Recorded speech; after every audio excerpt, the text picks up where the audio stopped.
На покана на Papermill од Кочани, представници на Одборот за здрав живот во Кочани остварија средба со представници на менаџментот на фабриката за рециклирање на хартија.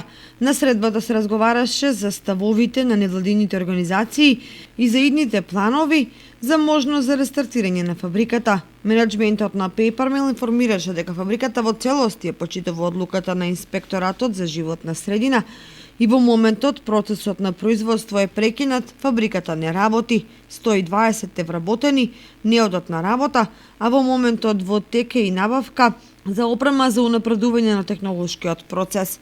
Менаџментот на фабриката уверува дека ќе успее да го рестартира работењето на почетокот на април.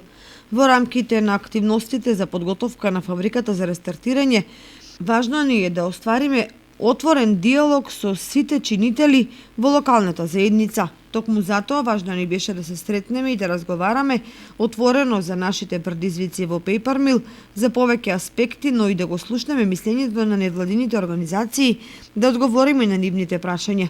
Веруваме дека овој диалог ќе продолжи и дека во интерес на граѓаните на Кочани е да ги вратиме вработените на работа, да го рестартираме процесот на рециклирање на хартија и да работиме и живееме во чиста и здрава средина, изјави на средбата Јулијан Даскалов, генерален директор на Papermill во Кочани.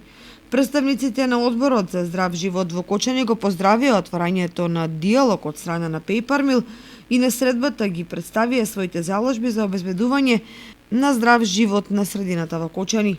Целта на нашата организација е да обезбедиме здрав живот и здрава животна средина во заедницата каде што живееме. Сметаме дека е позитивен гест што започнуваме диалог со деловните субјекти во Кочани.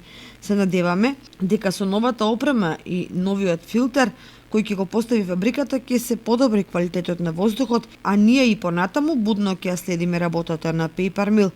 Од институциите ќе бараме перманентна контрола на воздухот кој ќе го продуцира по инсталацијата на новата технологија, се додека не добиеме квалитетен воздух кој нема да има влијание на здравието на граѓаните.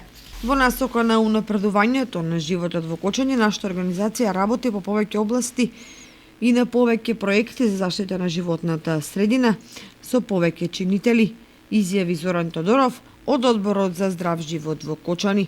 Представниците на граѓанскиот сектор имаа можност и одблизу да се запознаат со опремата и технологијата на Papermill. И од невладините организации од фабриката беше искажана подготвеност диалогот да продолжи и во иднина во насока на остварување на заедничката цел на сите во Кочани. Гасовод во Кочани, одржливо долгорочно работење, стабилни вработување и здрава животна средина.